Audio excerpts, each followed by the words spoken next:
Nyakorom ga jonka mora mintiere dakika en 21 tok sa dek mar okinyi machiegni ma en chenro mar mbaka oromo pile ka pile chieng' tich abich wajabedo gi rowere gi thor weche mopogore ma bende watwak godo mi okiny ma kawuono waseikore to kata kamano okiny ma kawuono biro bedo kwa mulo sekta mano mar somo chutho to sekta mano mar somb mbalariany e kinde ma bende piny owacho osebiro kod lai manyien mano ma bende biro bedo ka siro somo mano mar mbalariany ma bende gi dho ngere ong'ere kaka new funding model ma bende gisani koro kelo wich bar ne jonyuol ne jopuonjre makoro giketa ni fee ma bende biro bedo kichule mbalariany ahinya nyithindo ma bende notimo penj mar KCSE mano mar higa mokalo mane bende riwore gi mbalariany e higa ne gikeni gibiro bedo ka gichulo school fee maromo nade scholarship loan ma bende gibiro bedo ka giyudo romo nade omiyo kiny ma kawuono ntiere gi rowere ma bende wabiro bedo kwa poro godo wach makama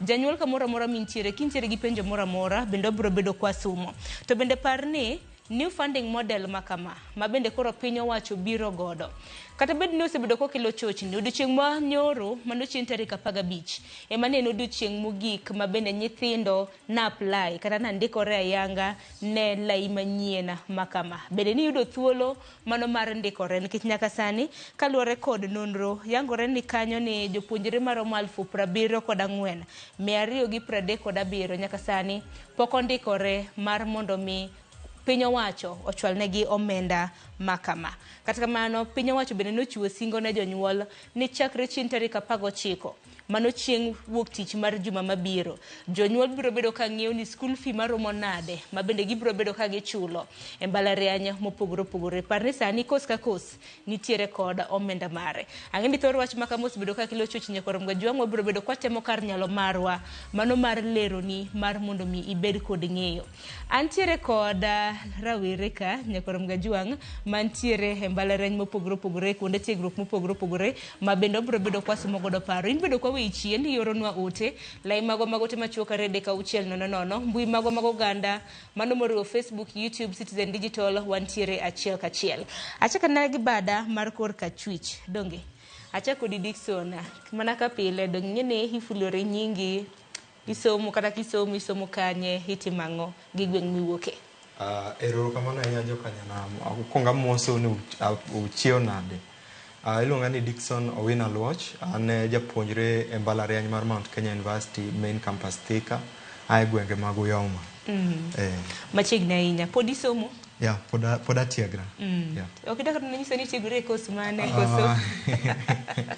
koso werego an pod atiegra ne e mbalariany ane kamar adek sani koro wang'ang'ana erokamano ahinya Cynthia machiegni kama na Sharon nyinga Cynthia Onyango anja japuonjre mbalariany ma Mount Kenya University main campus ane hika marang'wen anyalo wacho na tieko arito graduation asomo weche fwambo fwambo to nyaseme wawaria machiegni ahinya babu imbere rogi machiegni an nyinga Evans Ochieng mong'ere ahinya en Young Babu asomo MKU mano main campus Thika kendo atelo wan organization miluongo ni KUSO Head of Public Service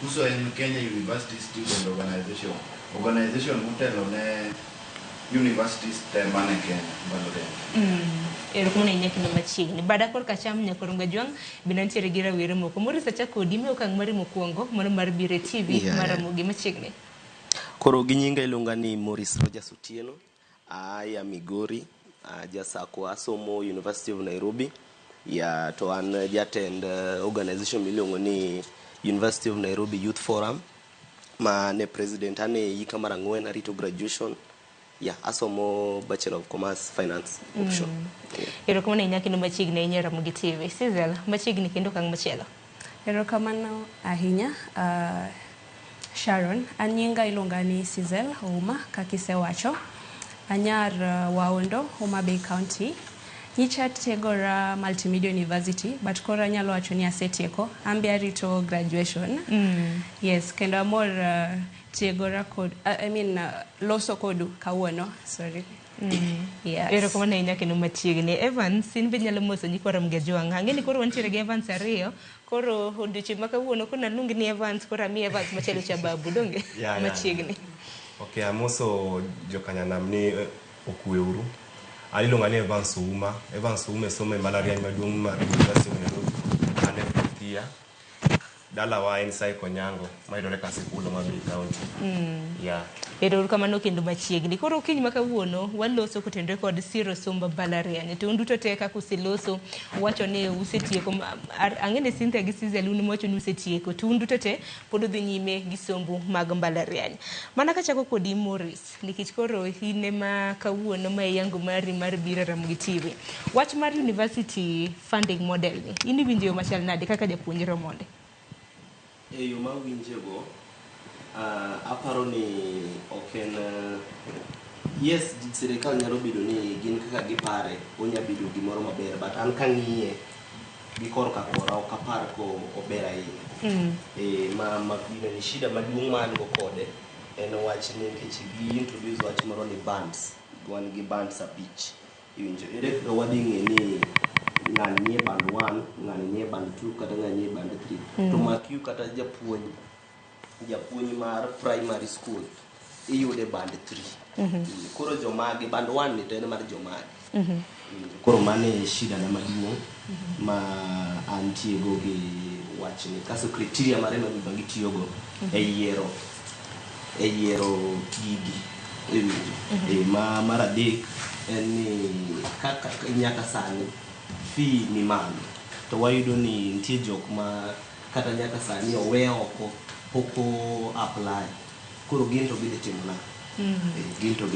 Emomiyo ni wantiere ka mano mar mondo mi walernegi gi dhok ma bende ginyalo winjo. Boris, chako kanyo gi wach band. Ng'eni nyikwa Ramogi Jwang' samoro nyalo penjo ni band to en ang'o nyakwa Ramogi Jwang'. Mar mondo mi piny owacho mar mondo mi janyuol ong'e ni omenda maromo pesa di ma bende biro bedo kara mana kochul. Wacho ni bands bende ng'iyo band 1 nyaka band 5, mano kaluwore kod yuto mari, nikech ing'e ni kinde ma bende piny owacho bende koro biro bedo ka chwalo omenda ne jopuonjre e skunde mag mbalariany. Nyaka ging'i bende yuto mano mar janyuol ma yuto ne obup, nyiso ni nyathine biro bedo ka yudo omenda matin. Ka Morris loso kotenre kod band 1 otenre kod janyuol ma yuto ne wacho ni monthly income oyudo Sh5,000 995. Band 2 gin jonyuol mayudo monthly income mano sara mar Sh23,000. Nitiere band mar adek nyakwa Ramogi Jwang' ka yuto ni nitiere 70,000 gi wiye, ine band mar adek. Band mar ang'wen en jogo ma bende yuto margi en Sh120,000. To band mar 5 makoro band mogik, janyuol ma yuto ne en Sh120,000 gi wiye. Mano yuto maru madue ka due. Koro mage ma bende piny owacho biro bedo ka ng'iyo mano mar chwalo ni nyathini omenda mago motenre kod loan kanyakla kod scholarship. Donga temo lere kanyo Sizel makare. Mana minyalo medo. Mana kaki wache no. To koro an gima chanda gi this whole idea. Onyalo bedo ni en gima ber adieri, but pok gilero ne jonyuol aliera kaka the criteria magidhi tiyo godo kata kaka it is going to take place. Ngech jonyuol mang'eny pod kia exactly ni to scholarship ni is it the same gi loan to ki apply cause he apply just once but or kata for both scholarship and help. Kaka janyuol na he applied for a brother namoro mane join onengo join embe gi joma dhi join this year. Koro kano apply he was a bit confused nikech kodhi site kacha ondik gini help and scholarship kanyakla. Kori kiani kise apply mano be is it catering for both scholarship gi help, because so you'll have to apply kendo for scholarship bange. Kasto machielo and about the bands. Nikech ingeni inyalo bedo ni janyuol ma an between 30,000 kaki wacho no, but podi struggle and I believe ni we all have equal rights to accessing education. Koro okoningo gi ket ni jomoko yudo matin to jomoko yudo mang'eny. Nikech in as much as inyalo bedo ni yudo 5,000 per month to janyuol moro yudo 30,000 per month, mano ok en guarantee ni you are capable of catering for your child's needs in school.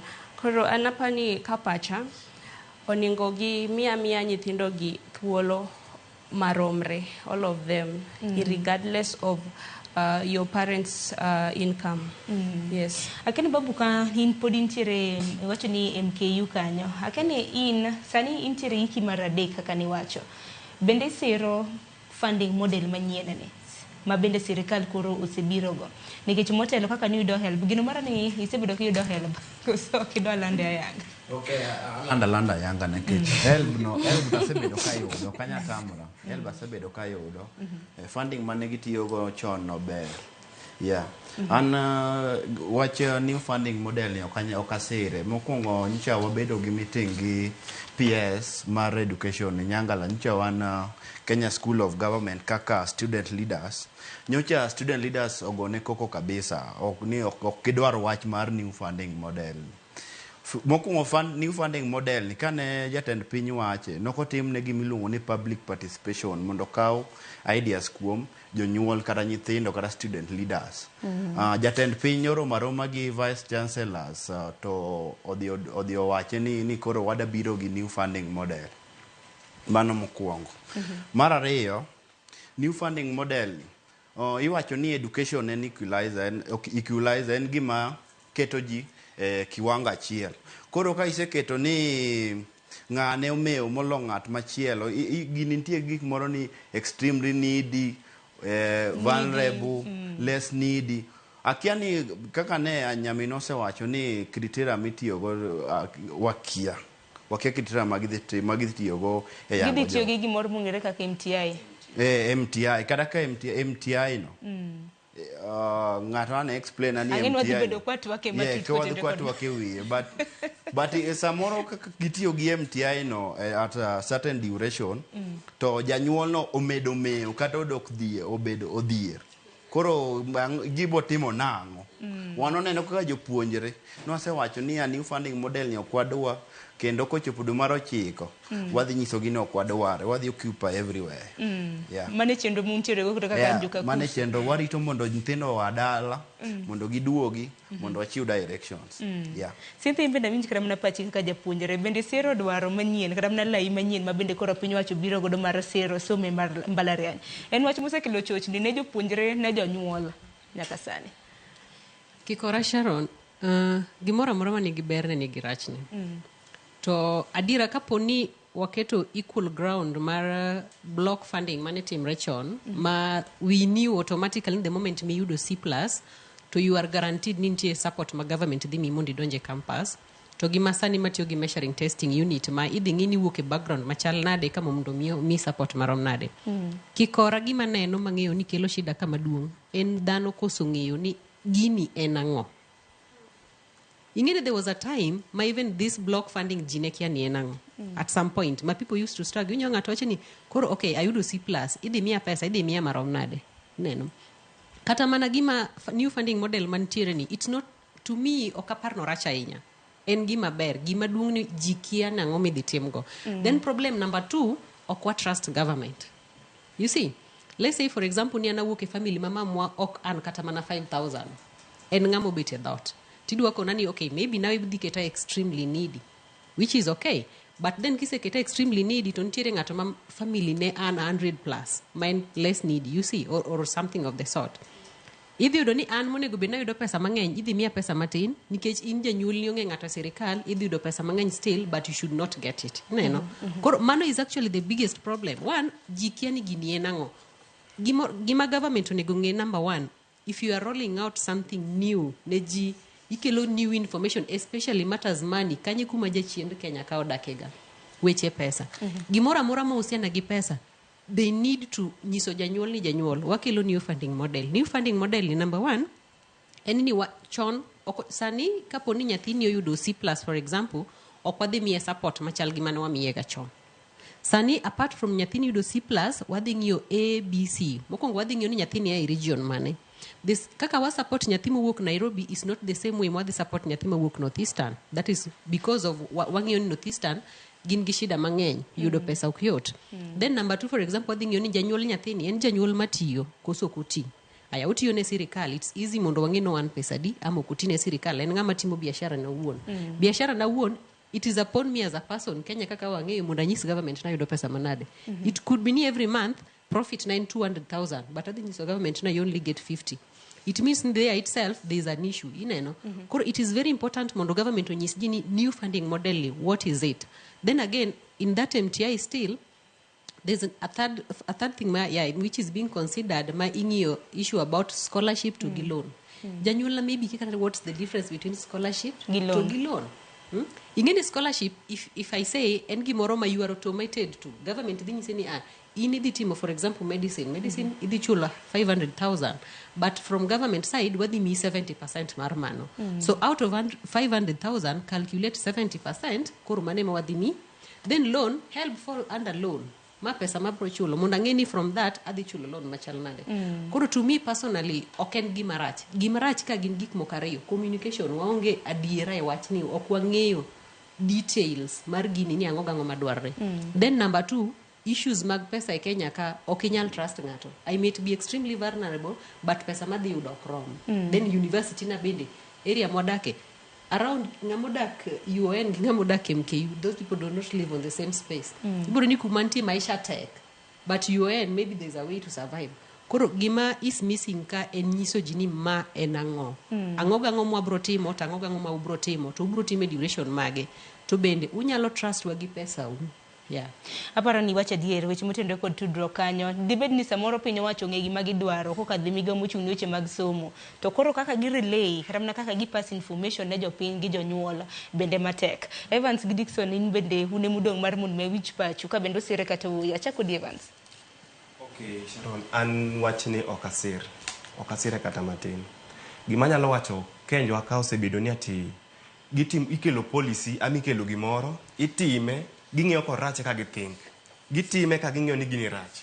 For example awach kata gi CBC sani kaka ineno rach koro ka duoke wach funding model ni gimoro ni ati government wacho ni ati students aken educate according to kaka an o en gima miriambo an ka pok na biro ka nacho no ka bi wacho errors abiro wacho kaka ne en omiyo na dhi Kibra nitie joma ng'eyo mo gin needy to kana penjogi ni dong nuse apply duoko dong oseduogo to ng'isa ni duogo kendo duogo nyoro ma ng'ise ka gimo dhi timo to en nathi manyako awuoyo gabiriyo abiro gi te nigi parents gi onge matiyo gigo chumbu kaso nathini nomiya nyaka gini ka nyathino luongo Kenyatta ma calling letter inene ma calling letter mar nyako ni oluonge no odhi chulo okete band 5 nyathini ni Kibira mago joma yudo yuto margi 1,150 mi wacha 1,150 to kata kiwuok sani ma idhi nyaka odgi nyathino idhi ng'iyo ni pesa no ok en miriambo sani ong'ise no donj gi odhi chulo 48,900 first semester mano ne course mane ma endi en mechanical engineering mane ne band 5 koro chulo nego chul 97,920 nyathini ni e band 5 ting'isi ni ya apply gini kasto wabiro ng'iyo ni ne band mane ka in less needy tiketi e band 1 nyithindo gi te kaka gidhier ni te nyithindo gi ni e band 5 gi report on Monday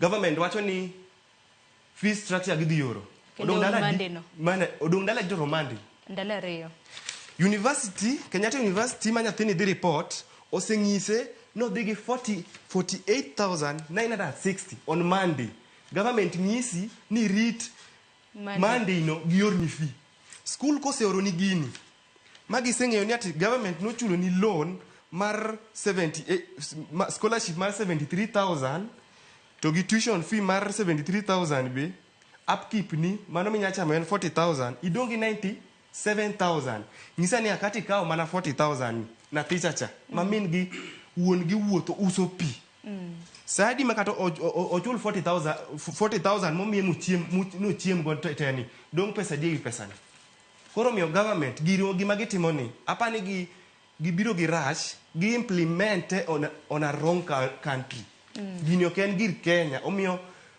kineno kata wachi ni poverty apani Kenya pod jodhiere mo gini e gimo miyo government obedo rushed mokele akia one of the people manobede neno committee mana loso gini nen one Professor Gitai Kiama my own vice chancellor mabe nosedhi na book last week kaneno kene mochako pingo gini to the same time no state house mwaloka pile obiro this thing is working koro kano se gole koro ken vice chancellor koro biro ni this thing is not working Monday intindo report nisani pesa ni gidhi golo kanyo kaka makoro dhi golo ni nathini sani en nathi manyako dito mechanical engineering and be press seriously nathi ok ni nathi ok chiem to notimo maber to gini nathi no yudo A- stare girls nyaka sani kineno gini kata ka kamera nyalo nene onge like reporting date nathini pod onge pesa nyaka sani idware gi tuition fee idware gi mar hostel poko miye kata mar upkeep odhi manyo ot government ngisi kineno PS cha kiluonge ni nga Nyagala siji whatever Beatrice Inyangala obiro owacho ni ati kikwari onge fee midhi chul moko dhi chul up to 6,000 aken jo 6,000 gin jo mage to penjo maben nyalo bedo karam na Evans e kinde mabende wanini kintere calling letter ero kuma nyako mbiro kod achiel kuom calling letters makamago mae chochi ni mabende jonyuol nitiere godo nikech ka koro piny wacho kokadhe migawo mochung' weche mag somo osenyiso jonyuol ni rituru chieng' tarik 19 mano chieng' wuok tich mar juma mabiro mar mondo mi ung'e kit omenda mabende ubiro bedo kuchule sikunde ung'e ni scholarship dhi bedo mane to loan dhi bedo mane unu dhi golo mane teno ka achiel kuom mbalariany to koro osegolo nyaka calling letter nikech ing'e motelo man calling letter date nen makarango nikech motelo nitie kaka calling letters no gol gi school fee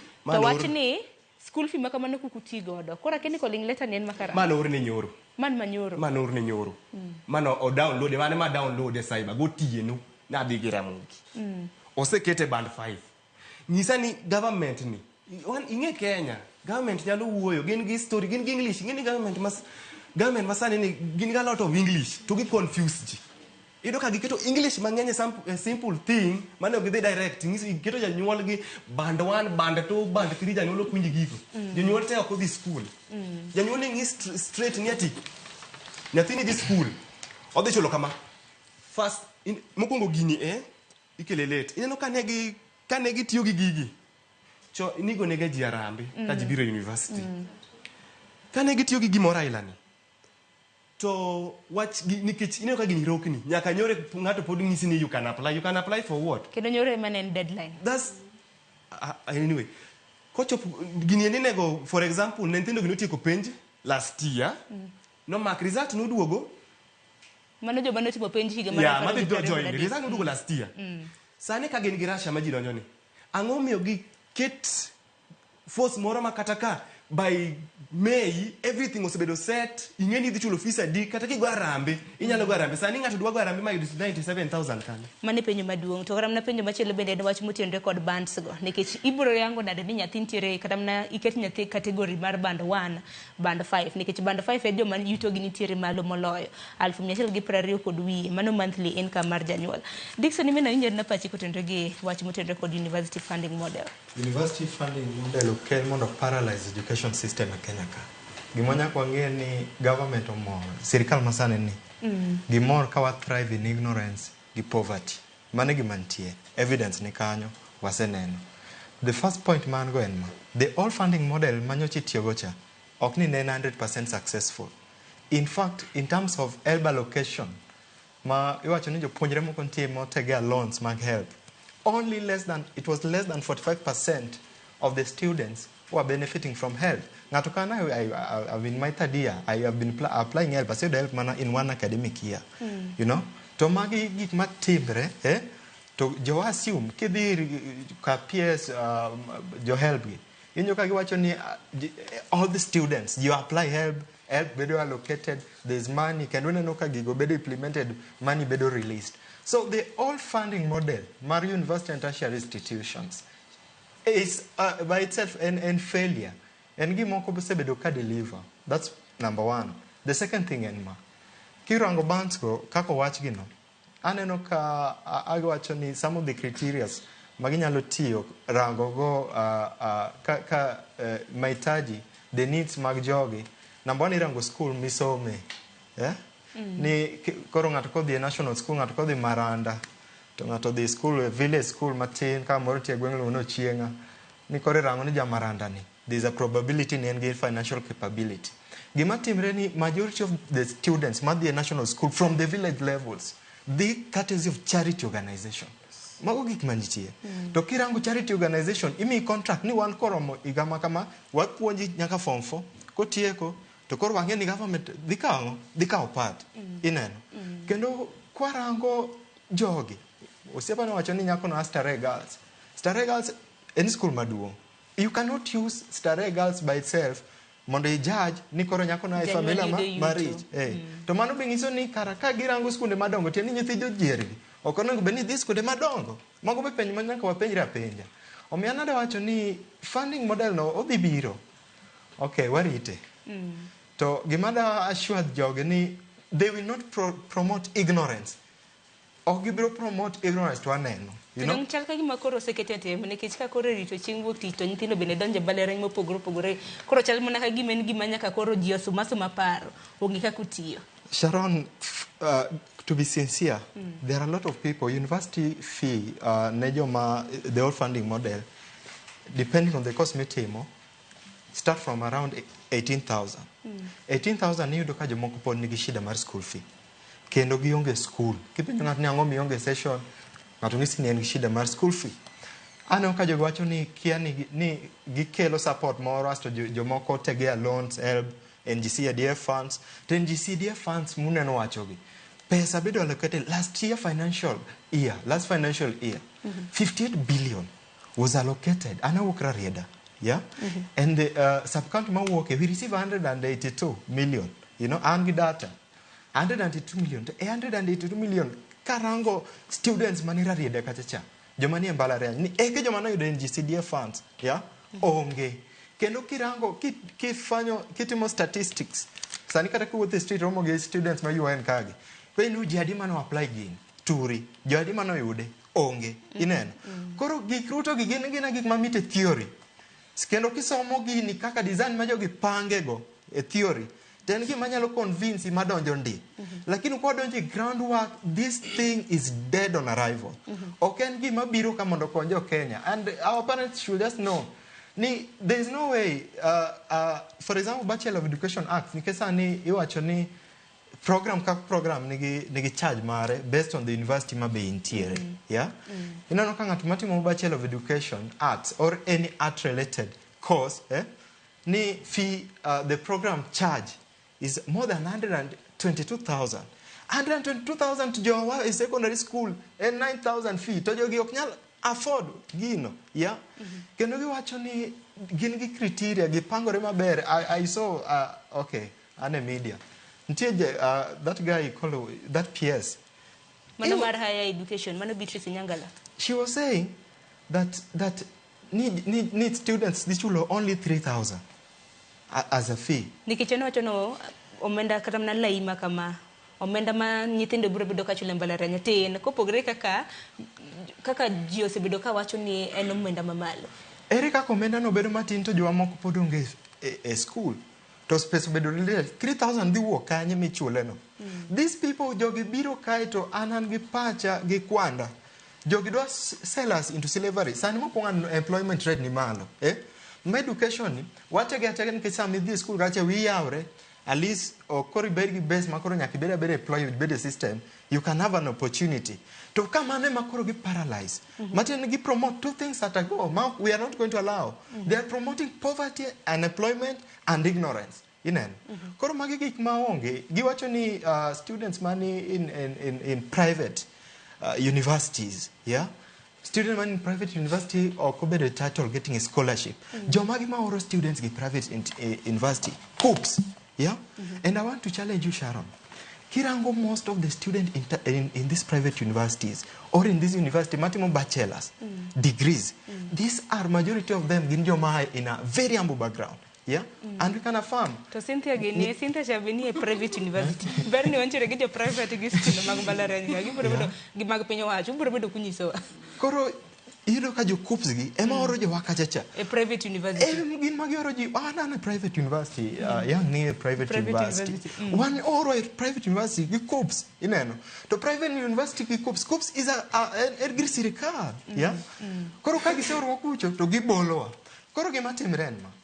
And we want to assure these people. And then it's a plan the way one year done poverty ignorance, but we're bed in that cycle. Okay, we are Samagi Pangona Quad Pony or Timreno Dojo. And one we are watching. In fact, Dojo Wajo in September. We are waiting. It anything my bro make delayance, kata a refusal to deliver as per implemented.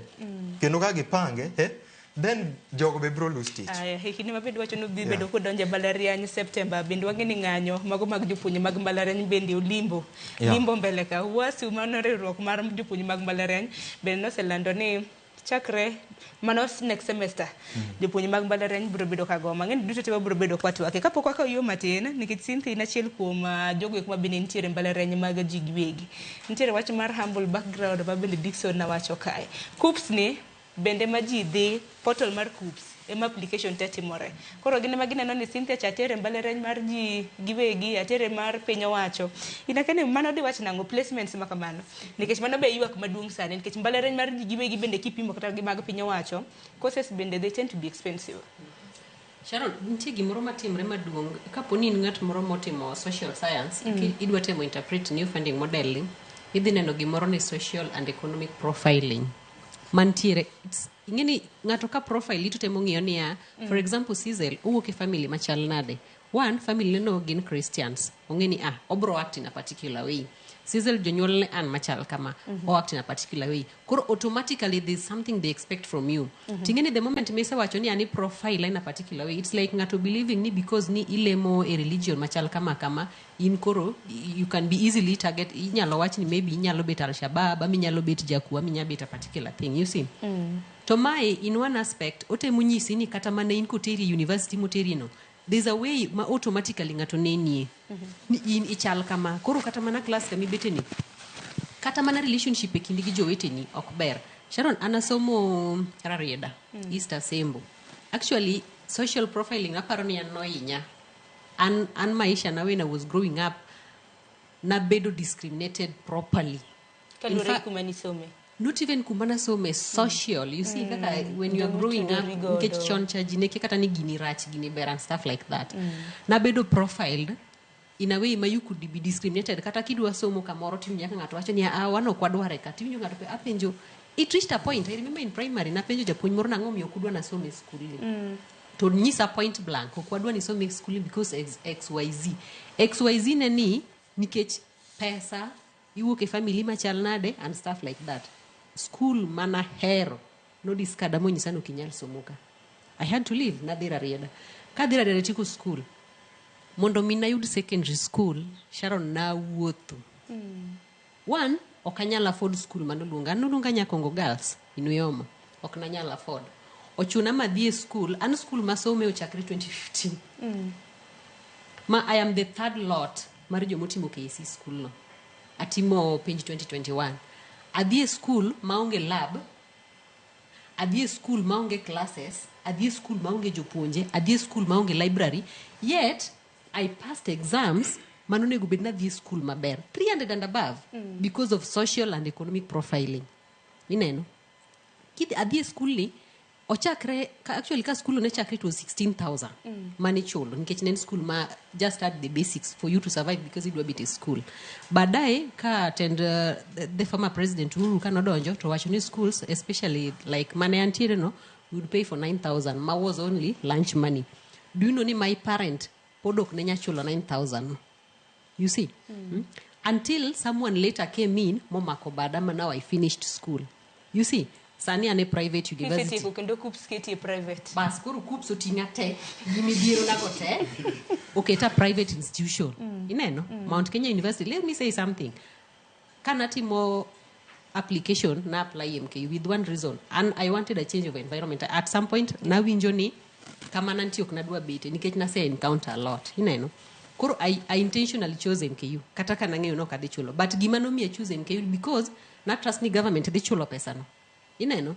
Aya koro anasechopo MKU sani sirikal dwa nyisa ni because asomo MKU there's higher chances ni janyuola nya chulo school fee. Ng'ama wacho kendo dhi mana kete band 5 gima sirikal nyaka ng'en ma funding model ni jomo affect maduong' gin jenzi. Ageno ni sirikal kuwinjo nying mar jenzi no to ginge gima wawuoyi. Magi jenzi magi jok mar born from late 98 up to na 97 ikikuja hivyo nyaka 2012 donge. Koro the same people manyocho monjo parliament modonjo moketho gik moko cha is the same people masani government is messing up with. Trust me for sure. Mess ma government temo create ka nini kia funding model kia whatever kia XYZ kia inadi mima kama because okenyal the moment ma government as an institution ma is serious osechako profile as a person everything is going to be at a mess. Ineno insani dwa konana anyaka dhi mana kacha kase di kanyo okanyal chulo ko kanyal chulo kaduga koni ni an kanyo kanyal chulo aparon mondo konya. There's a guy here ilunge ni Okite, he's coming from Rarieda. He's saying ni for example an adwa sana adwa chako course achako course ka maybe oketa kata mane band 3 all of a sudden maybe in 1 month time janyuol na otho maybe janyuol na would kata for everything, but you see the moment my government oseketi kanyo you are there. What happens next? It means ni at some point ikwamo completely. Then again the funny thing with this samanga to timo application you as a person details michiwo ka ema government dhitiyogo to get you into bands whether band 1 up to 5 donge. How comes ni anenra kaka ngamodhier mamargi details machiwo maradier because I know ni anta wuok e family modhier, then I end up a band 5. Sama timo appeal it takes forever to be revised. Government temo achieve. Koro this entire mess of taking us rounds and rounds and rounds, government should be reminded ni jok mumil rugogi ema nyocho kelo liete Kenya kai. Koro I don't know, akiaka ponu hik rudil kod gikendo ama upango timango. Yeah. Aparo mani penjo mabende achiel kuom bende no penjore dibendi ka koro asomo starehe koro nyiso ni koro jonyuol na nigi nyalo asomo ni school moro mane e gweng chuny gweng kucho kongeni samoro ni adier to skunde mane e chuny gweng go bende nitie jopuonjere mariek mani kanyo nikech kaluore kod nengo ang'eni mathoth nitiere ka to bende nyaka sani kata mana kwa loso bende wang'eni nitiere moko kuom jopuonjere ma samoro nyalo koso yudo scholarship kata mana loan nang'o wira nikech chochni mosebedo ka dhi mbele odiochieng' manyoro ka ne en deadline mar application kama ineno kanyo rom kanyo chieng' tarik 4 kaluore kod KUPS giwacho ni mana yawa manotimo KCSE wang'eni KCSE mar higa mar 2023 ema mage jogo eko bende biro bedo ka donjo e mbalariany higane giwacho ni maromo jopuonjre 74,237 kidek mar mondo miketgi funding model nikech nok gi apply mano nyiso nango ang'eni duto te wabro bedo kwa lose kwa dhi nyime gi chenro makama sang'ono seromo nyakoro mgajuanga ote magi chalo lu aduogo somo kuom ote mabende intiere godo ponono ni injanyuol intiere gi nyathi mane beni ruore gi mbalariany chunya kik tho okete kete chenro mar Ramogi TV obro temo kar nyalo marwa mar temo yango negi wang'eni jolonyo ko kanyo bende osebedo ka nyisi weche mabende samoro ok nyal bedo ni ng'eyo jopuonjre montiere godo mabende osebedo school kata mbalariany maket kod mage gibro bedo ka giyango no mathoth kik lima bora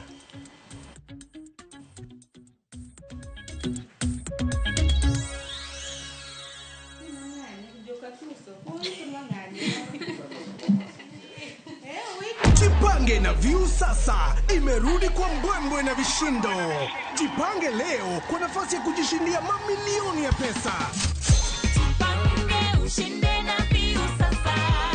Bonyeza *487*3# weka 50 bob tu upate content na pointi 50 za kuingia kwenye draw ya 50,000 kila siku, milioni 1 kila wiki na grand prize ya milioni 3. Jibambe na content nyingi zaidi uongeze chances zako za kushinda. Jipange na View sasa. Weka 50 bob tu na huenda ukajishindia 50,000 kila siku, milioni 1 kila wiki na grand prize ya milioni 3.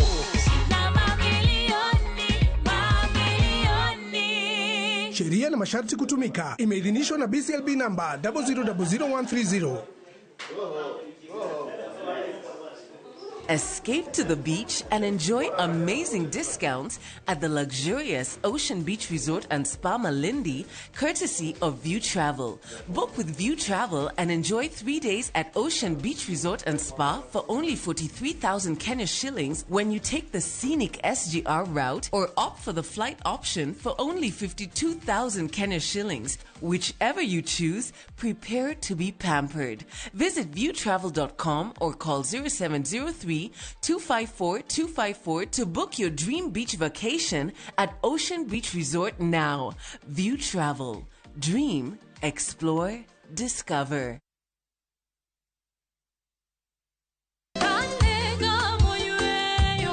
Fweny ngima maber e wach Nyasaye kanyakla gi wende majiwo chuny ahinya. E Injili ngima. Acha mimi nikamwimbie Mungu. Chieng' Ngeso ka Ngeso, kochakore saa 2 okinyi e Ramogi TV, wamiyi sabato maler kendo mamalo moloyo.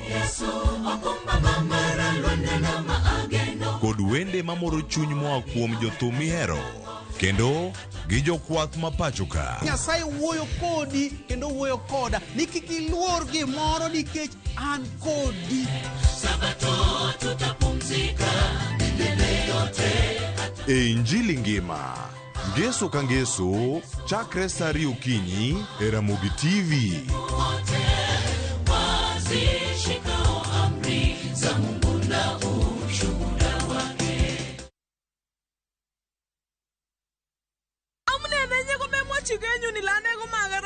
Tuguk tugul ko kimi komye. Ak anendet ni kwawech. Is Kalenjin your language of the heart? Then we have a sweet surprise for you. Wow, Sobetab Tai, a story of two hearts bound by undeniable love. A story full of secrets and lies that unfold into unbearable pain. Mama chininye, mama charusin, ako mama chagai muangine. How far will you stretch for the one you secretly love? Watch this heart-throbbing story, Sobetab Tai, only on Viusasa.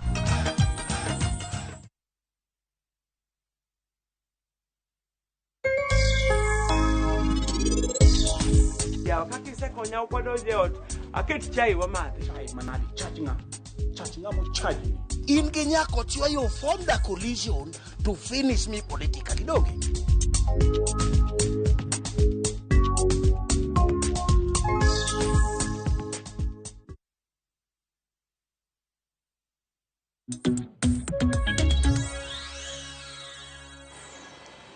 Nyakorom gojong machigni kendo meno kang marariyo puro dhi nyime gi twak marwa e chenro mano mar mbaka oromo ko kiny makawuono thor wach mabende wantiere godo en lai manyien mabende koro piny owacho biro godo mar siro somb jopuonjre mantiere mbalariany mano New University Funding Model mabende mbaka ne pod wagoyo koro en mbaka mwago e studio ten mbaka mabende wanyalo goyo oko kanyo wamanyo jofwambo magwa mar mondo bigir bende gilose gi moko kuom jonyuol givinya na pach jonyuol jopuonjre un bende uluor na ote abro bedo kasomoge ka pono no nitiere gi chochni mora mora wabro tema nena lero donge iyoronwa lai magwa maga ote machoka rede ka uchiel nono mbui magwa mago ganda bendo wabiro ni achiel ka chiel ote maga mago abro bedo kasomo kwa dhi nyime gi twak katika mano karoko we twak kendo Morris nyaka sani piny owacho ikine mabende koro gichwalo omenda makama nitie categories ang'wen mag chana nitiere needy, nitiere less needy, nitiere extremely needy, to nitiere vulnerable ka.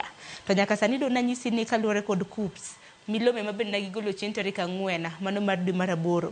Jocho ndi jopuonjre 74,237 didek moko yudo funding mano mar piny owacho wira nok gichwalo kata mana ote mage wang'ino jochi manyoro ne deadline koro pod warito KUPS mar mondo mi koro yang'nwa ni jopuonjre maroma di mabende no apply ne University Funding Model makama jopuonj makamage madwani walos godo nikech moko kuom gi bende okia nikech weche makamage kokinene nyaka kokiwinje nyaka londo kokidene wang jowi kokisomo ok dakinge to jonyuol bende wan gi jonyuol bende odich mabende wach makama bende kolal negi ten mana kamano Koro gima be afwenyo ni ji ok wachi, aparo ni sirikandwa ni gi assume ni ji ok ni marach kaka giwacho.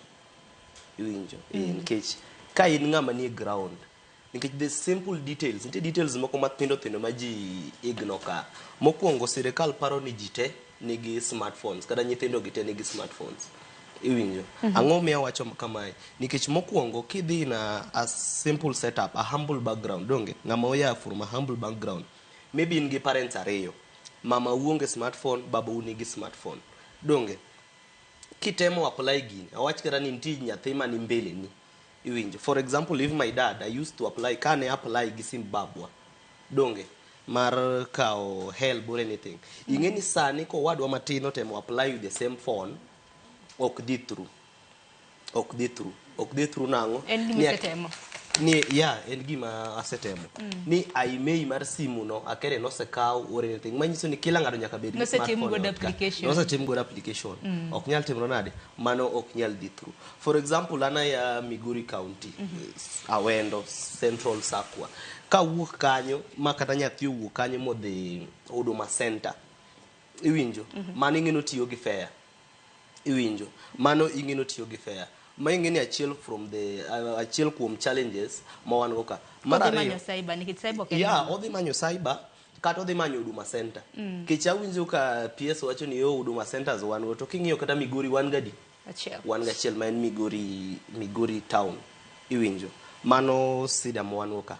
Another thing, an owadwa onego join KU, kaka koro siepna no be nosewacho no siepne no be join KU, owadwa matin. Application gini nyoro no hang, ma application mare odhi gimoro saa 4 otieno. Dong deadline ma jo Kenya ng'iyo ga. Iwinjo? It's okay. Mara ni odhi saa 4 otieno, to kata kodhi saa 4 otieno to dugo gi complications, iyudo ka gik mano apply, iwinjo, keto birth certificate ne dugo mra jalang'o moro. Koro magi to gik mitimo na kipenjo tinyisi ni manyo Huduma Center, kata timango imanyi kuonde machielo. An kane wachako, kane wabire campus, atieko school 2018, kane wabire campus, mar wachaparo ni it was simpler. Kata kane wayuagore ndalo no, but then simple. Nikech an nachula kene ne wachulo 26-28, donge?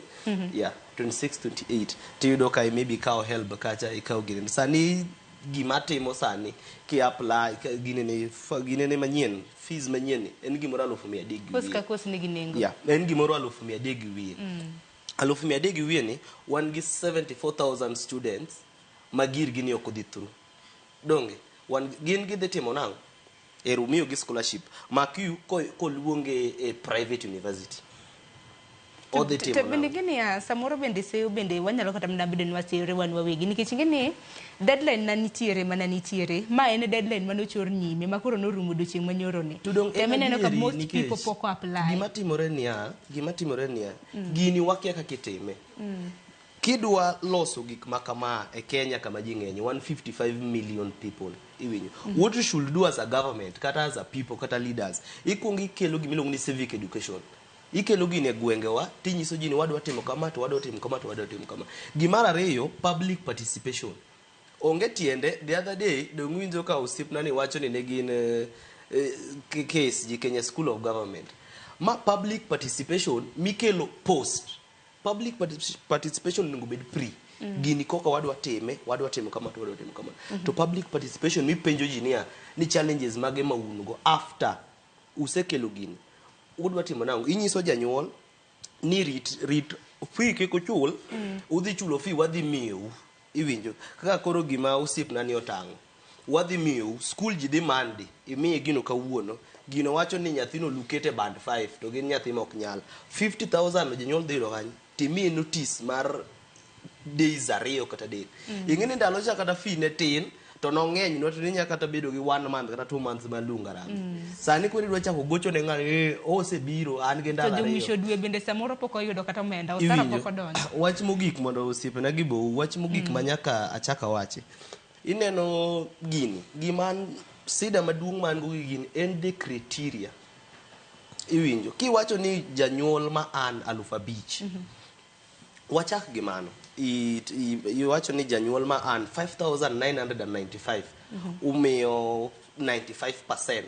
support kaka sirikal donge manyiso ni ken medicine student to janyuol dhi chulo 30,000 donge mane gima ginyisowa oko kaje dhi chulo 30,000 wan gi families ka ng'ato in a month oyudo 5,000 kata roughly 6 donge en gi nyithindo 4 to nyithindo 4 gi te di school moko ni high school moko ni mbalariany iwinjo chiemo nyaku chiem iwinjo nyithindo gi nyaka di school ngima u nyaka dhi mbele tinyisowa ni nyathini ni koro ni ina financial year ichulo ne 30,000 15 first semester 15 second semester poko dak iwinjo poko dak poko timo anything poko chiemo mani ngeni olo ng'ato we school to ng'i kako chiemo kech ok inyatho nikech dhi school mano lo ibedo to chiem to wache at the end of the day we wayura even kech chiemo mane gima basic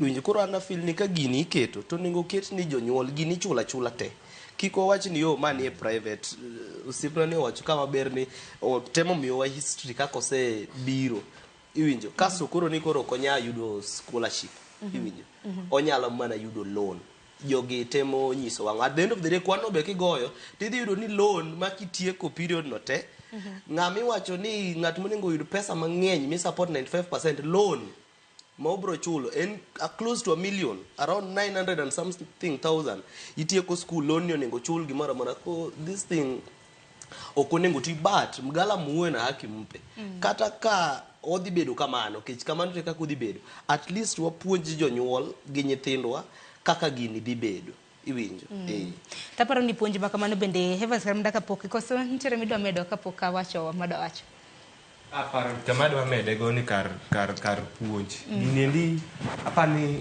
puonj ok ochuno gini kende ka inyalo time apani wada chako marking chon ing'eni wayudo result chon to waikore for example marking otiek December result oduogo ang'a mono KUPS yawa gino immediately maka chopo end Feb KUPS osetiekore gi first revision gichak second revision adi maybe dwe mar 3 kanyo endo kasto jo loans gi o apply gino anapani kana join ambe an gi shida though ing'eni wando dalwacha okne pesa okne ni malo dan gi shida mar KUPS na apply but no keta kaka self sponsored student but an government sponsored koro nabedo gi shida but at least na follow up mano kapoka join nikech koro fee no te pesa no te ne di fee kata admission be no ket na marong koro gino pesa no te no di admission mar ng'ato no mar wrong but mano konya no di the same university koro nikech ne watimo gini chon yudo ni 1 month before I join at least no me a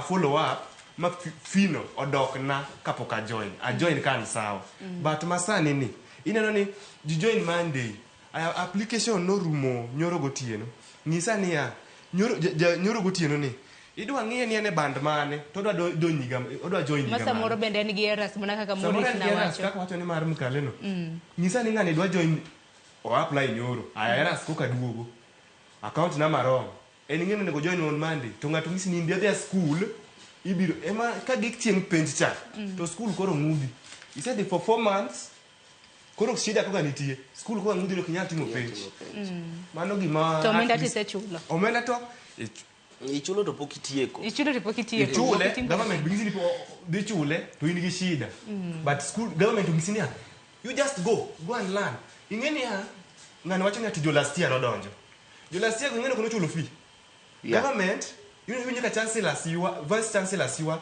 ni government poko release pesa jogi some pesa ma second years third years fourth years fifth years osechulo makono ni inyalo gi university kendgi koro e jok ma mane tiyo gi old nini owuogi te school ni koro wegi ni koro vice chancellors une man ukelo gini waweu gi jougo koro puonji pesa onge gidangere ngi sani mineno ni gitiyo gi pesa mar jok man mbele ero kama na yenya Evans watch scholarship no something interesting is coming up majonyuolo nego ngi watch scholarship ni wakao for example ni extremely needy to government amua no this support gi 95% kaka wadwa no kelosha koro wunde ni dong ni 95% di chuli ni chulo 5% ma could probably be 30,000 be sirikal ong'eyo ni surviving a campus is more expensive than the school fee. Do you know ni ka government dhi mi 95%, it means ni gidhi mi loan matin. Nikech gitemo wacho ni nikech wasechulo ni school fee, koro kwa bade ni gi loan, wami mana loan moro matin, mondo kitiko school to kikibed gi loan mang'eny nikech in vulnerable. But do you know ni surviving there itself, in gi ot, in gi gas, in gi buge, in gi law ka idwar wako, it is even more expensive than kata mana 100,000 mi promise acha.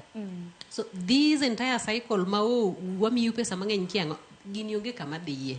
Gini cannot work, especially gi jomodhier. Then another thing, the second one, government ma Kenya ka, they are professional liars in a way, you see. Koro ginge ngani nikech wan wariambo ga, jopiny bunge ni wariambo, janyuol ka dhi timo application ma nyathine, wan gadier ni janyuol no be dhiria. What if janyuol na ok riambi, janyuol na wacha dir makor ka kore oko wane anything. Koro gini luorruok ni, it said that ni government odugo bed piny mondo ji winjre maber, ama wadugo tia gi model wa manyachon cha, nyaka ma obed stabilized, just the same way we had to go back to the other finance bill. Ero kama na nyoluoro ng'eny, tangine nyoluoro makamago ben nyalo kelo midhiero ne japuonjre ka koro chopo ni koro exams, penj koro itimo, koro school bende mana kaka Evans naseto ni ng'udhi. Dickson, nida wacho mane kapok ka ote?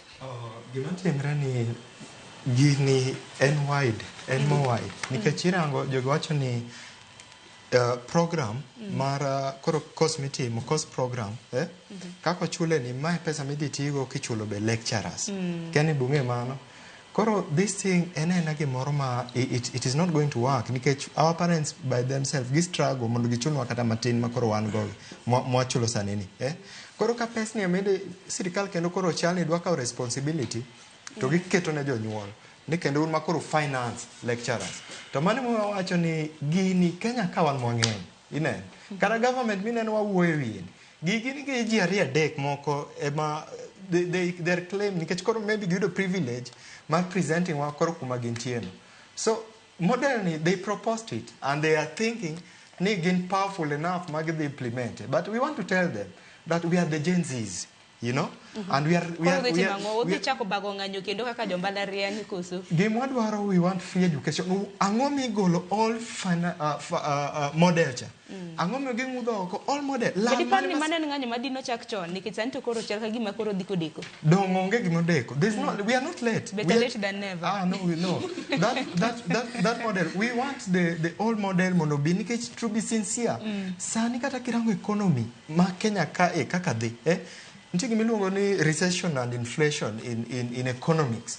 Pesa onge ground, jonyuolwa mani village mane gwenge jogi onge pesa, onge kuma ng'ato dhi golo ni 30,000 48,000, you said 48,000 of interest need join 48,000 to 48,000 no in the old model mani any fee ma igni that's to academic years 48,000 to mano kod donjo to ground one ana igweng angi kaka ground en koro gima timre ni we want to assure our parents ni wan oyudo privilege upuonjwa ukelo wa malo ka to kuom ng'uono ma Nyasaye maloku wa dominate we are I'm a founder of Nyanza Student and Youth Union koro telo makoro miwa ma jowa bo miwa gigi we are not going to disappoint you that model.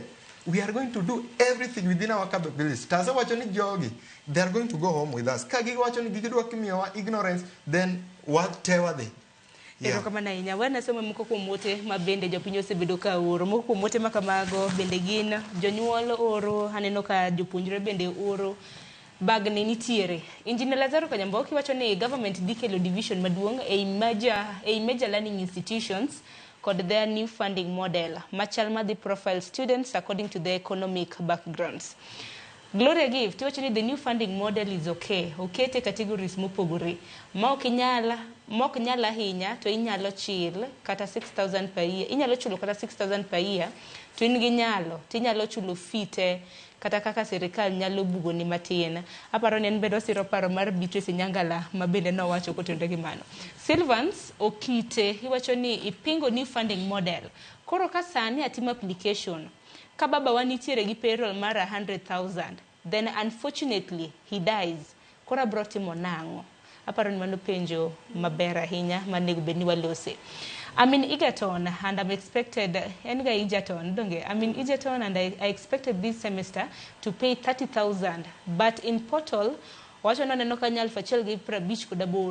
I'm confused.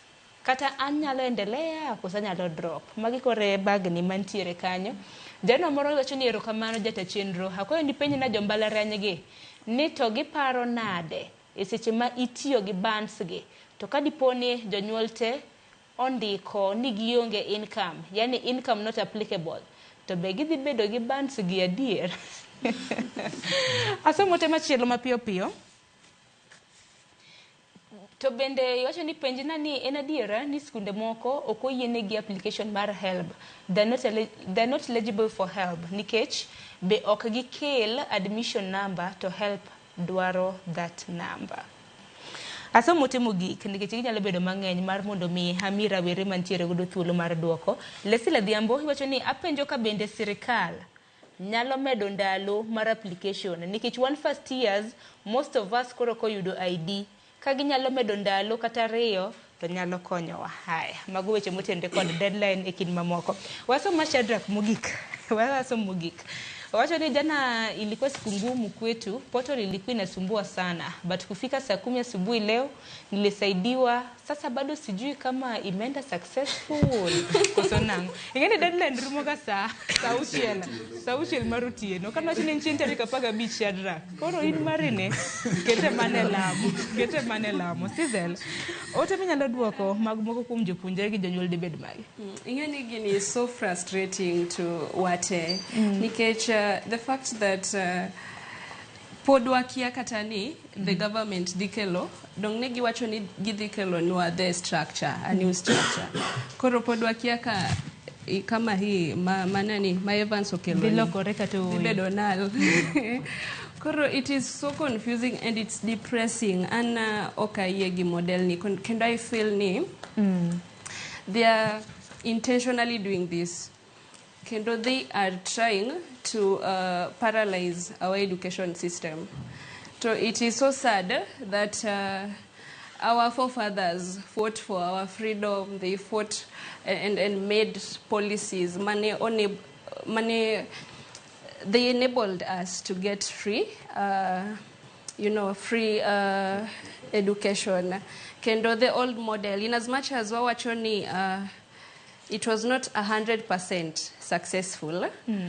It was kind of working. Kendo we never complained about it. So I do not know why negibedo piny gibiro get this new model. Kendo I feel that it is a leeway mar jogi, the few people manie government mar kwalo omenda jopiny. Nikech what they apply scholarship the first semester the first year academic year, and then the next year nyaki apply kendo there is no guarantee ni that other year idhi yudo that scholarship. Koro wapenjore niya kani apply the first year to me to no wase wacho ni we don't trust the government ing'eyo. To ka giamua mana ni pesa nicha morning yud in the second year ngato ema pocket, there's nothing we can do about it.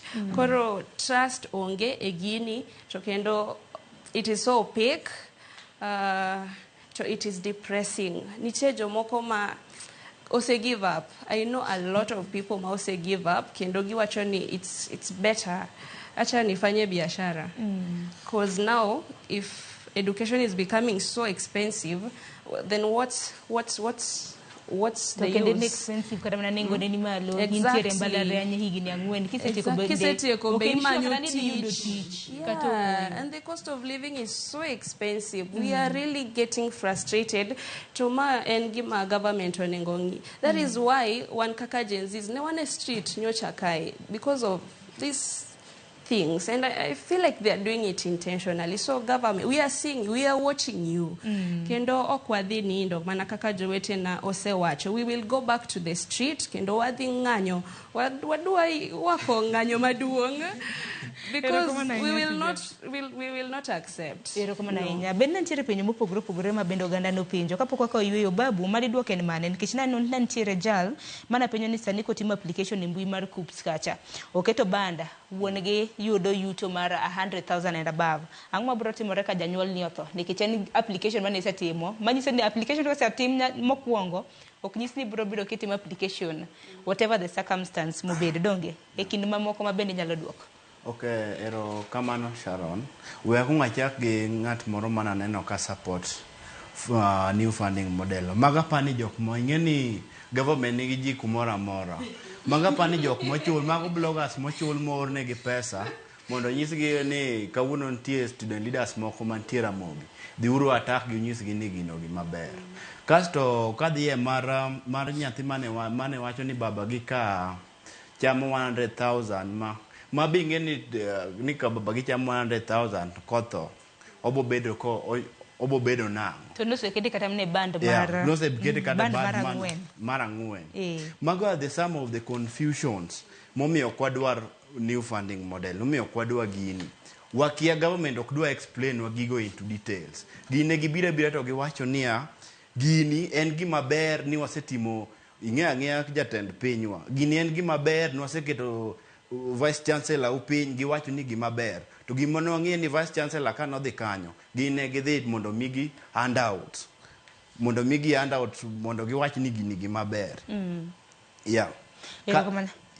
kaso kada medo new funding model ni en gima dhi weyo nyathi school kisekaw loan odhi bed loan dhi accumulate kumi mang'eny to kaso bing'e Kenya masani tich be kendi miye according to kaka ng'eru gi ji iyudo ka ng'ato wakanyo en gi stress ng'ato dwa dere gini winjo kasto apart from that wadwaro ni ka government wadwa ni wadhi dhiro gi wang' kaka wadhi diyo gi magi were gi wachni nikech kana biro ka nowuoyo gi jotend skunde mopogore opogore kaka achiel kuom gi Alan ma president ma Masinde Muliro Elvis Otieno gini ma Mombasa actually across the country presidents go ok dwar model ni koro wang'e kaka wadhi organize ng'anyo did government magol gin to ka gigole wadwa ni kata machon cha be gimede nikech ngima opogore gi machon kaka ne gikete ni ji chamo pesa wadwa ni gimede erokamano ahinya Cynthia neno kintiere gi wach midwa wacho kapok wakaw yo matin alafu Evans abiro ire Sharon ing'eni seche moko nitie gik moko ma government temo kelo chaos Kenya ka kineno ka there's a lot of chaos just know ni there's corruption in the offing this entire project mar Kia new funding model by the time ma either gole ama dhi mbele ibro winjo pesa molala iye to ok obro bet pesa matin obro bet pesa mang'eny the second thing wajoma ni mbalariany mar ji giwegi Sharon there's higher chances I believe ni joma nitie public universities bro yie ni experiences wa opogre and kakoro sani ma application timotek then each and every semester probably each and every academic year ibro dwar ni mondo atim application manyien do you know ni for example un samoro un long holiday one MKU waonge ga holiday gimoro ni long holiday one we only break for a week and 2 days you finish exams today within 3 days or 4 you again back in school one higa one semesters a day tidwa kona ni each and every time I need to do an application maybe between 3 or 5 days mana you go something happens kor kada chakadoga revisit government akoni by the do you know XYZ happen about portal makoro no kwamo then again sani the struggle of jimang'eny koso you do access for how long mwasega bit deadline e Kenya ka dear no did we have over 70,000 not being able to access or applying late this entire confusion is because one government failed to make issues straight ineno ok gidwa kono jini kawuono timuru manyaka kama but stop at this point ineno kanyisi ni apply then kinyi winjo ni stop akoni ni get school fee debate kama then again tomorrow hold on a minute this entire confusion gi portal kwa man this entire thing is strategic and trust me government work in special ways gik muneno katimre Kenya kama Kia portal kwamo Kia new funding Kia post a little bit this is a very good corruption just wait and see in the media you won't be surprised erokamano ahinya Evans mani intiere godo pio pio Sharon no wacho ni ati jok mayudo 95% support the million maybe upkeep matin tada wacho ni government ni according to awach ni atigi wich kora a pretend ni an PS mar education. Aya, awacho ni first band midhi mi jomodhier. Wacho ni jomodhier sana first band. O migi 95% support. But upkeep ongeno uchako migi 60. Second band omi 55. Kaso jok ma chien gi imiyo 40. But okgichiji ni after this nodhier ni isemiye 60, isemiye 95. Ka gik ni koro chudo, oyudo ka koro en gi loan mang'eny. Ok onyal kata apply tich. For example, sani no apply tich moro nen ka KPLC. Ing'isi ni ya, gidwaro jomo graduate 2020 kabiro malo. To gidwaro clearance certificate from HELB. Ana asetieko 4th year. HELB noseorona pesa. An gi loan gi mar 100,000 gi kini 87 last I check. Koro ng'isa ni ya, ng'ani tijno pok apply nikech clearance mar certificate pok achulo 100. Ing'eni mana to ni 130. Pesa michul godo certificate kana mna yudo boke. Jof new funding model ni. Ng'ato dhi tieko ka nigi 1.1 million. Odwa apply tich to ng'ato ng'isi ni ya, come with the clearance certificate from HELB. To kendo sani weg tije bende olony. Sani gimanya olony mani koro ing'ena think ka koro PS mar an PS mar education. Koro ng'isu ni ya, apply in ng'aw dhier ng'eni kisetieko ibiro chula 1.1 million. Kasto in ng'at moko dhier ni ibiro chulo matin. Government ko yie ka inyalo winjo. Ong'e ng'a old model cha. But to in ma old model no pod dong old model bende pod wacho ni pod nitiere gi ng'ikruok ma koni kod kocha. Kaka this band. We know. It's never the devil you know. Yeah. Because we never so what is your Kenya? The government is not doing us any favor. Yeah. There's no favor. We are paying tax. You know, it's there. And we have a constitution culture one right mar education. Exactly. Tapenjo Ruto ni oyo kibaki yango manokelo free education. Yeah. Ang'o ma inye when we are getting the free education? Ang'o miyo ng'ani olo mang'eny tax okelo is no, we are not going that way. Sisi lini nitiere gi point mane makoro bag ni koro ng'eny ka. And I feel so frustrated with government so much. Yeah, also.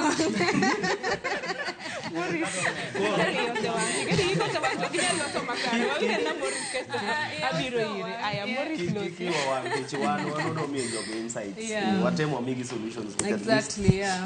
Wafil ni gini wang'e matin. Na winjo ka ng'ato penjo o wach moro mar ID. Yeah. Yeah, gima nyaka wang'e ni ndalo machon ji ne tieko school ka gin joma dongo ma onego gibed gi IDs. Iwinjo. To kaka time medo dhi, iyudo ka ji tieko school ka ji tindo. Iwinjo kaka sani joma no luonge campus kata joma ne oluonge tertiaries gite en around 153,000. Manyiso ni namba no ni malo. Donge namba no ni malo. To majority kata almost half gin joma onge ID. Iwinjo. Majority kata almost half gin joma onge ID.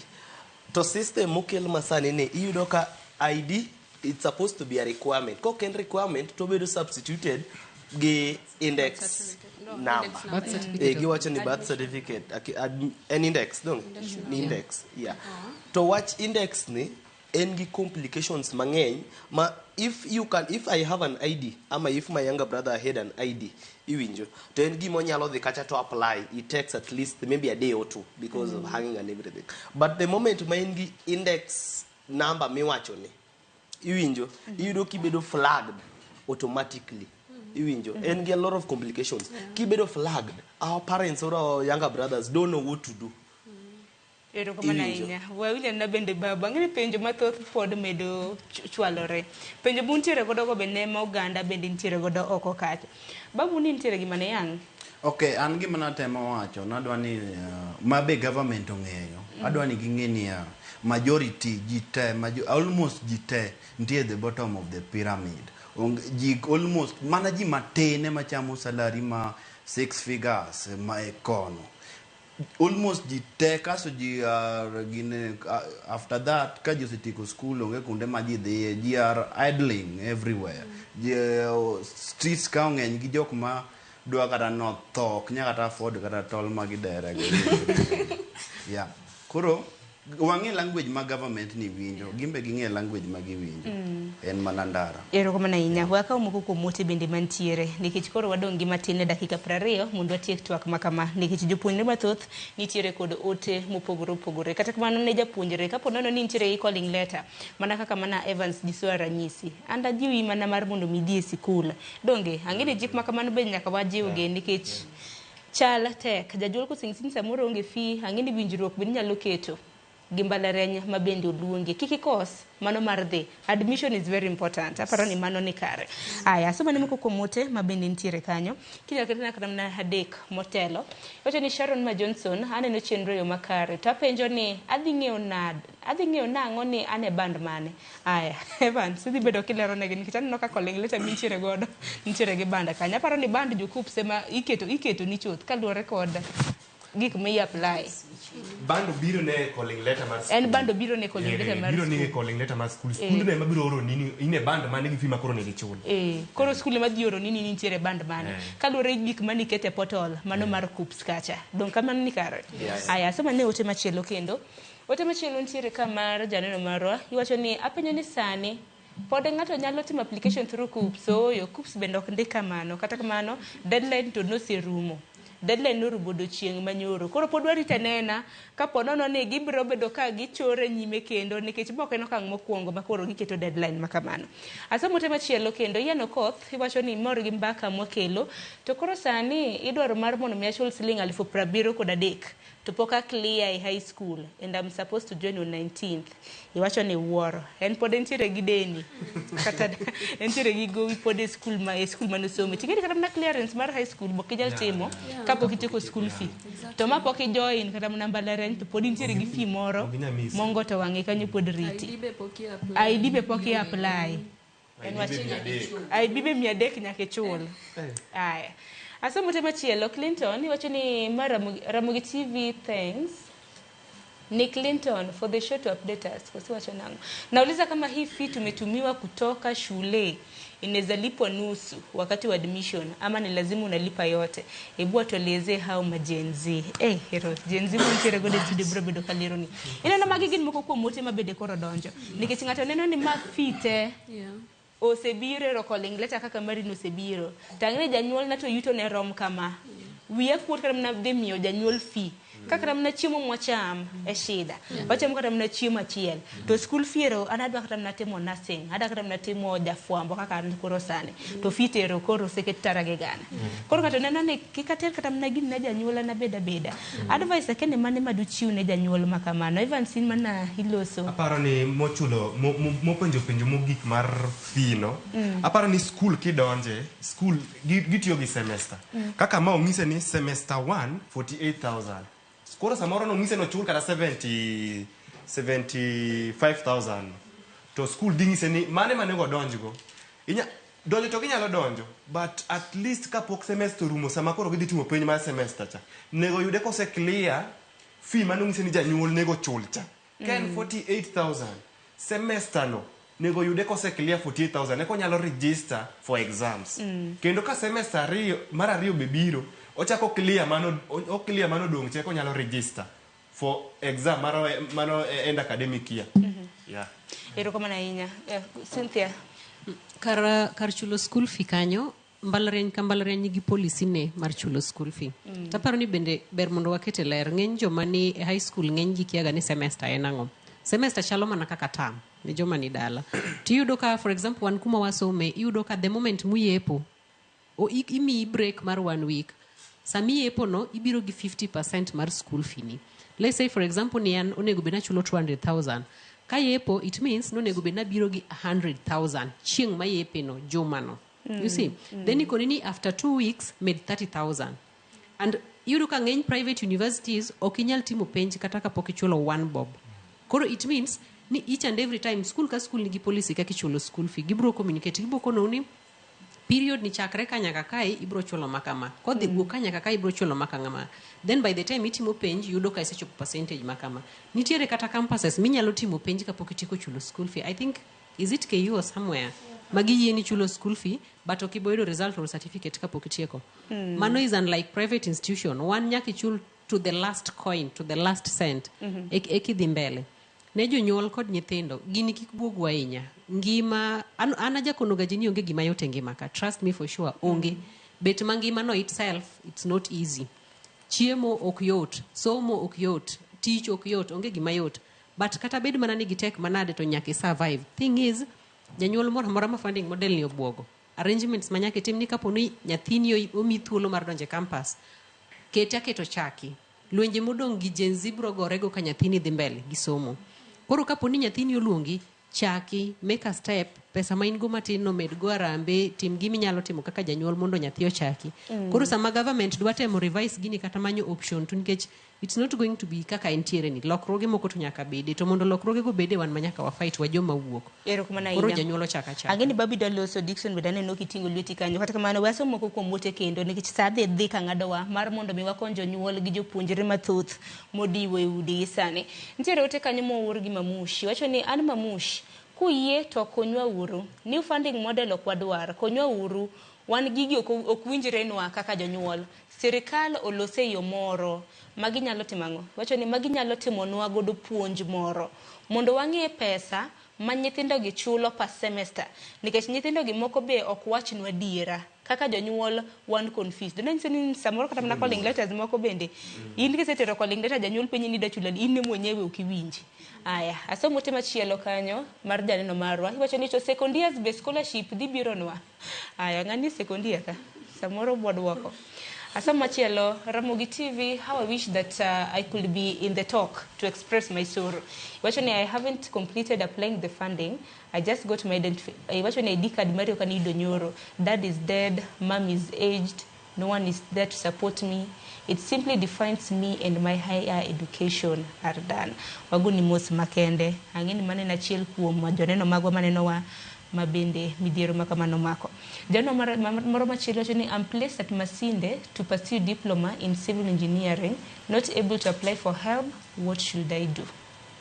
Aya, ote machielo kendo hasom. New funding model ni onego loke nikech jok moko oketi e band moko muko winjore. For example, kaka an okete band bugik. To okati mango. Wacho no kidwa koso kikwany. Aya, hapa ni magugin moko komori. Wama kama kage kanyo, babu achakodi. Okay, an kana da jiwo jonyuol. Nitie jonyuol ma samoro ose give up e wach mar puonjo kata nyithindgi nikech pesa onge adier. Moko jonyuol moko sandre, moko modo nyaka yien, moko go tuoro, moko go nyaka maka.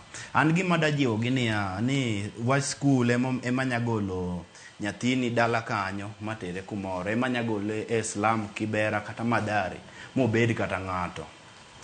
Kasto mar ariyo nada ne jonyuolwa kata ne jok manoko kanyo, kik iyie ni itiyo kodi marach kata ni chuli mondo kata ka chieng' ma jo Gen Z kata jo comrades kaka waluongore ko biro wuok oti kata kodi marach nikech iyudo Sharon, iyudo ka samoro ka jowuok oko express disappointment margi e ndara, tiyudo ka jok moko ochul mondo obi owach ni gino ber. Wang'e government wani kaka operate.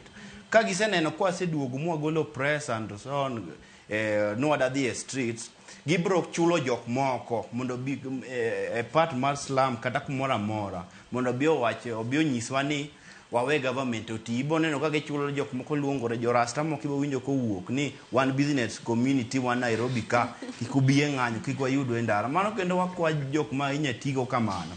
Wewa uru wagore neu mondo gigi obed dropped, gigi richo, gigi bro hinyo wan nikech wambe ok obisiko kwa wan nyithindo nyaka chieng'.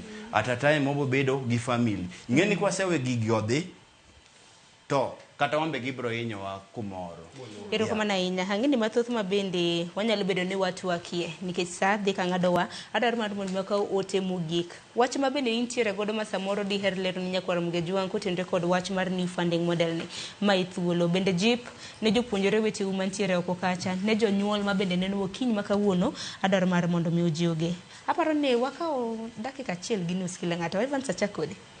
Okay, an gima nyalo kwayo ne jonyuol kani seyudo oseor nyaka calling letter no kawa nyathini ter ni Kenya kae ndi shida to nitie but idhi yudo ka koro ung'eny ng'eni ka koro ung'eny to shiji ok nen koro kawa nyathini ni ter modong government ka nose promise ka ne en real to at least gibiro konyo kendo achaka wuoyo ne leaders magwa kaka leaders magwa mag luo joka broad base government gima nyalo kwayou sani une government at least un gi jok mariek we uru gi jogi mondo ng'is gi uru ni ground ji inyore wawe uru bede office ni wabede office ni en sate en paperwork gi press jok miromogo ni romo gi ji office wadhi uru ground wawinj kaka jogi ywak to leaders magwa nikech une manego nukonyo kata parliament une manego konyo kata sani koro gi president ng'is ni dong no kramna jod bura bende no loso jumane ka bende ginyiso migo mochuni weche mag somo mar mondo mi olerne jonyuol gin giwegi ok giwinje ka jod bura mok winje to gini nochako wache last year koro sani kane golo press jod bura be we ting'o ji gin gi teko molo jonyuol janyuol to kodwa ng'iso mondo tim ang'o gine koro gin gilero ne mar mondo mi puonj jonyuol gi jopuonjre maber at least gimbe ginyalo konyo e puonjruok we giwe wuondre no giwinji winjo to giwinjo gidwa wuondre ni koro gina kodwa to giling mana thi gima wakwayo gi giyie mondo giwuoye gi government kata kidoke new old funding model cha to gidoge to ne jowa mosebet dala kapo noni gini dhi inyo ji at least konye uru jok momoko kakoro nitie nyithindo slums nitie nyithindo dala madhi report nyithindo manyiri nathini koko report sani nathini dhi donje gik moko ber akwaya ni any leader mantie o reach out gi student leaders gi wang'eny nyithindo go kuma gintie ginyalo chopo mondo gikony nyithindo manyiri gi mondo dhi school kata machuo mok nyal dhi piny rach akwai ma leaders go mondo konyo erokamano ahinya paro maliwa ahinya kanyo Sezo mana kaka Evans osewacho ni piny to rach adieri kendo the cost of living is so high but wang'e ni education is the only weapon ma wan godo kaka jo Kenya kendo the people from humble background koro I just want to advise and encourage adwa ni ajiw that student ma is watching sani in gi stress, you're depressed ikiani chak nade kiki give up the other school chieng admission kaka Joyce na osewacho you'll find others kendo we are going to fight for you one kaka jenzi wase ngiso ni wadhi endara kendo gini wasetamore kabisa okwadware nikech orach onge berne kata achiel koro we want to request the government ni gidwoga the old model because it was working in as much as noko work to others but it was working at least one wasomo kode anatiyo gi help anbe kendo it was just helping and natural 16,000 per semester 16 and it was affordable kataka help oleo at least inyalo manyo kuom relatives iyudo lakini sasa 43 40 whatever how will you even get that you know kasto katieko ni anyuolawa kata joma nyalo wakony joma ok nyalgi ng'eyo koluongi arambe ni kony watni moro kony gi akonya nikech unity is power to ka wadhi kanyakla eka wanyalo nikech education is it is a definition mar future wa koro without this we are even doing away with the future. We are the future generation. We are the future leaders. Koroka wa interfere with education. We are interfering with our future leaders. Yes. Morris, watching Mugik.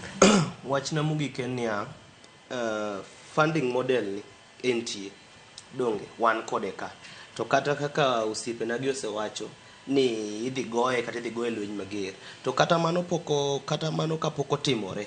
Iwinjo wan kaka jonyuol gi wan kaka joma didi school kata joma ni school ignorance gima rachie moloyo koso ng'eyo mane gima rachie moloyo koro kati pinge kati supporte kiki winji na winjo akia nango in kaka janyuol kata in kaka student tem ng'eyo kini gi simu donje kata imany YouTube tema ng'oyi Google tem ng'eyo gima gini en kionge simu to penji nikech gwenge gete tinde to somo at least ji tinde temo somo. Ai kintiere gi japuonjre mariwore gi mbalariany. Tem ng'eyo openjo osiepene to kik bed ni bede ot ni wan wa reject to gimi reject be kia. Ni no wach ni wa reject. Thuolo mong'ado wa koro. Dickson, mana mapiyo piyo wach mogik.